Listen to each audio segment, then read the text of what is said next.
Japan has been in the news a lot recently, and I've heard so many bad takes about how they broke their own economy and the US had to save them. That is wrong. China broke Japan. This all started in November last year with a single statement from the Japanese Prime Minister which put Japan into an economic war with China that it was never going to win. But Japan was never really the target. This is China against America, and Japan is just where they are fighting it. And ultimately, it's America and the entire Western world who suffers the consequences if they lose.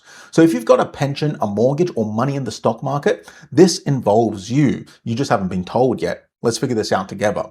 First, we need to understand how a country borrows money. When a government needs money, it borrows it from investors. You hand over cash, they hand you an IOU. They pay you interest every year and give back the initial investment at the end of the term. The interest rate on that IOU is the yield, and it's set not by the government, but by the people lending the money. If there's a lot of lenders, Japan pays next to nothing. If the lenders thin out, then it has to offer more interest to attract them. And for 30 years, Japan has paid next to zero interest.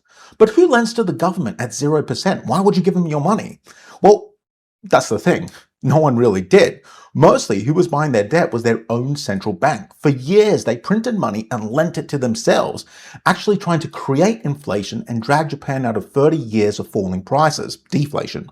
That's the opposite problem to what most of the West has, where we have crazy inflation. But that created another problem. Now half of Japan's debt is owed to Japan itself. They owe themselves money. Also, if you can borrow at 0%, it's basically free money. When you want to buy a house, you're limited by how much you can afford to pay per month on your mortgage. So maybe you could afford to borrow, let's say, $300,000 at 4% interest. But if you have 0% interest, why buy a $300K house? You may as well buy a $2 million mansion. A mansion's $2 million these days, they're probably more expensive. That's how old I am. Anyway, that's how Japan ended up with more debt than any other rich country on earth, over 200% of their GDP.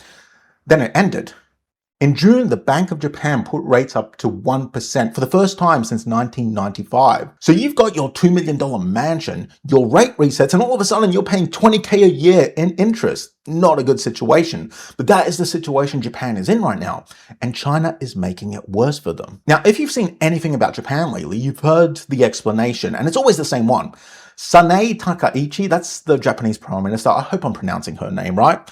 She won in a landslide in February, and people say she is spending too much. She's got a $2.3 trillion investment plan. She's borrowing like the last 30 years never happened to Japan. And all of that is true. She is spending enormous amounts of money, but nobody stops to ask the obvious question. Why is she spending it?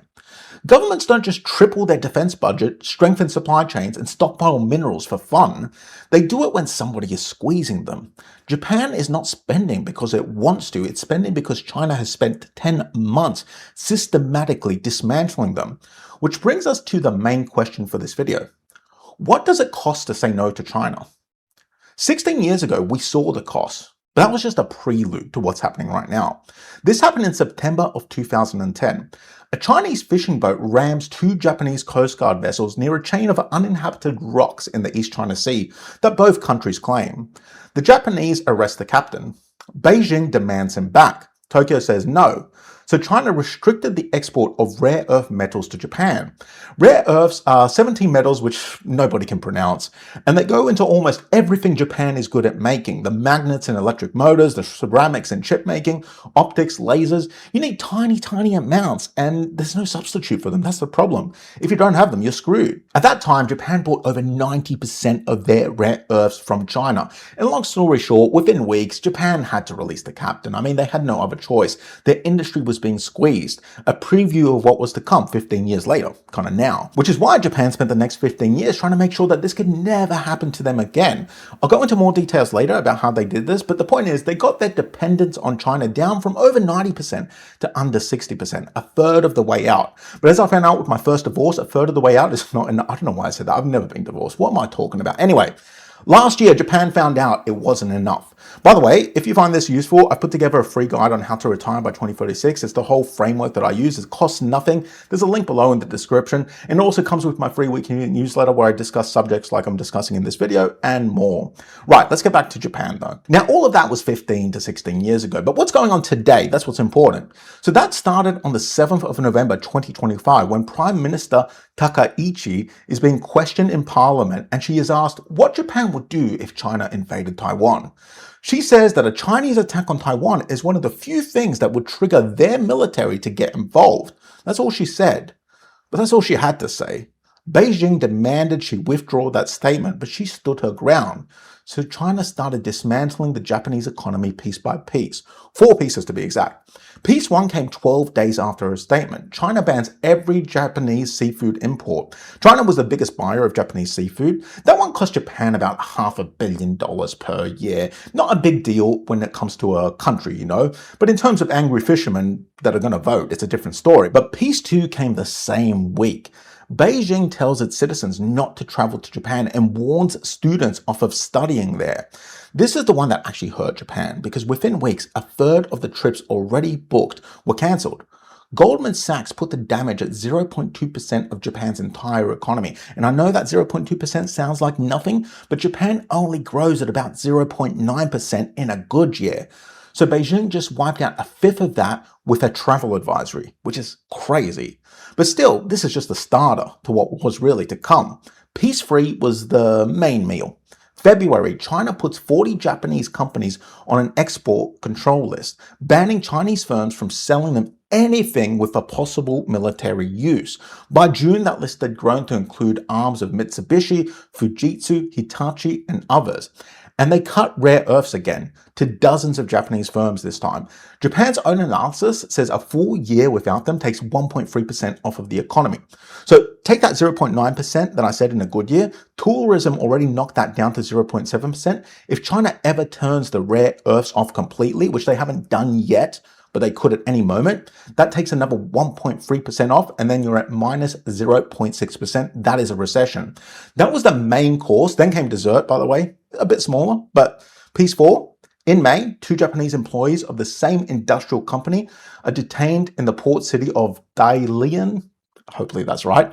And they're accused of smuggling rare earths out of China. They were picked up weeks apart. Japan's government confirmed it in June and said it would respond appropriately, which is diplomatic talk for we can't do anything about it. Now, this one's hard to quantify what damage it does to the economy, but the net result is no Japanese executive wants to get on a plane to China anymore, which is kind of bad. And at a 2-day summit in Beijing, China's President Xi spent the most heated stretch of the whole thing ranting at Trump about Japanese remilitarization. American officials were stunned by this because it wasn't even on the agenda. So make no mistake, China was pissed and they went to war economically. And I'll give you a very real example of this. Yttrium. There's a lot of words that I'm going to struggle to pronounce today. Yttrium is one of the rare earths that China restricted. And China makes over 90% of the world's supply of it. Inside of China, it sells for $8 a kilo. In Europe, it's about $1,175 a kilo. Sorry, I measure stuff in kilos. I'm not going to do the freedom weights, whatever it is in pounds. I don't know. But the point is, that's at 150 times the price in China versus Europe.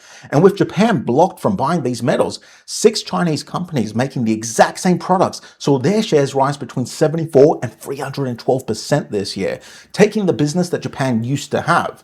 So earlier I asked the question, what's the cost of saying no to China? If you're Japan, the cost is your exports, your tourists, your supply chain, your staff, and your industry. That's what saying no costs to Japan though, but what it costs to you comes from where Japan has to find the money. And a lot of that money is currently sitting in Western markets, but we'll talk about that soon. So put yourself in Tokyo's shoes. You've just watched a foreign government switch off your economy one piece at a time because your prime minister answered a question honestly. What do? You do the only 2 things that work, and they happen to be the most expensive things that a country can possibly do. First, you rearm. Japan spent decades at about 1% of its economy on defense. Takaichi is driving towards 3.5%. This year's defense budget went over 9 trillion yen for the first time ever. That's about 57 billion US dollars. I'm going to start saying these numbers in dollars instead of yen. It's going to be easier for people to follow. So Japan's economy is about $4.3 trillion. Every 1% of it they spend on defense is another $43 billion a year. And they are talking about adding 2.5%. Call it 100 billion a year additional spend on their military. Okay, so what's the second thing that you have to do though? You rebuild every supply chain that runs through China or that formerly ran through China. You build stockpiles targeting 180 days of the minerals you can't afford to lose. You introduce subsidies for recycling these minerals. You put state money into buying a piece of a mine in Australia so you have better access to minerals. You get the idea. They have to do all these things. These things don't make you money as a country, but they buy you the ability to say no to China next time, which is critical. And look, I know this seems extreme because if you add up the damage that China has done so far, it's about $10 billion per year. So why would Japan spend 10 times that, 100 billion, answering it? Because they are not paying for what China has already done. They are paying so that China can't do the rest. Remember those numbers. Japan grows at 0.9% in a good year. Tourism took off 0.2% of that. A full rare earth cutoff takes another 1.3%, and that puts Japan in a minus 0.6% recession whenever Beijing wants to play that card. 100 billion a year buys you insurance against that reality, and possibly the gamble that she's taking, it buys a better future for Japan.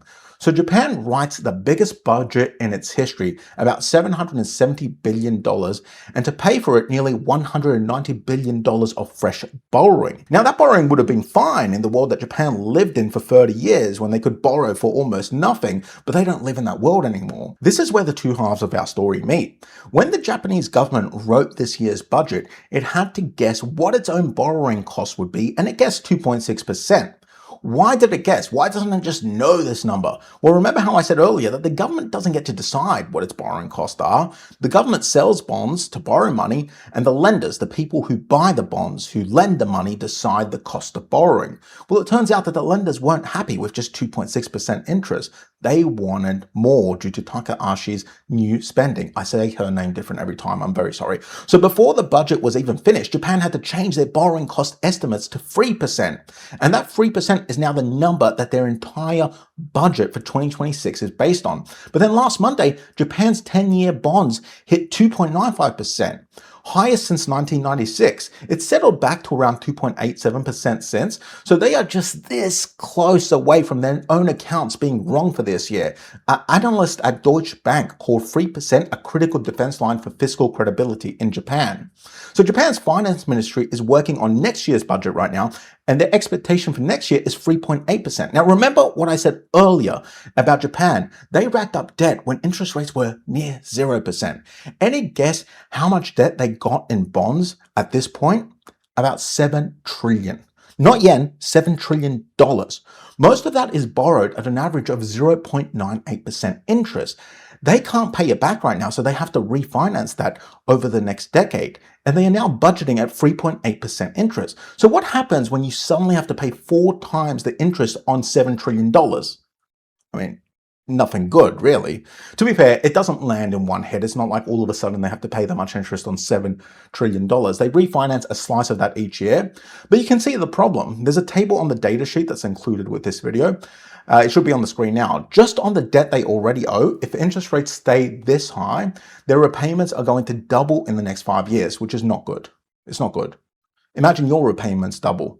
You have a loan for $10,000, you're paying $1,000, now all of a sudden you have to pay $2,000? That's not good. At the same time, the yen is completely falling apart. That's their currency. It went past 162 to the dollar, so $1 gets you 162 yen in June, which it hadn't done since December of 1986. And then it hit 164 in July, a 40-year low.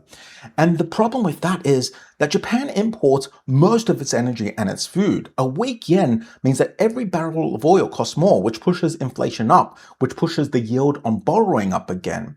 They've been wanting inflation up for 30 years because they've been suffering through deflation. Now they got the inflation at the worst possible time. So Tokyo tried to fix it themselves. Defending the yen means that you spend dollars to buy yen, and they spent tens of billions of dollars doing exactly that. That was in April and May, and it bought them a few weeks. Then they started running out of dollars. And there's only one place that Japan keeps its dollars: American government debt. They are the biggest holder of US government debt on the planet.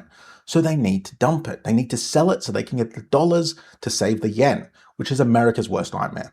America's own borrowing costs are already climbing on their own bonds, and Japan dumping US debt would send their borrowing costs even higher. So in July, Washington stepped in and bought the yen themselves. And that's China's plan finally reaching the US, finally reaching you.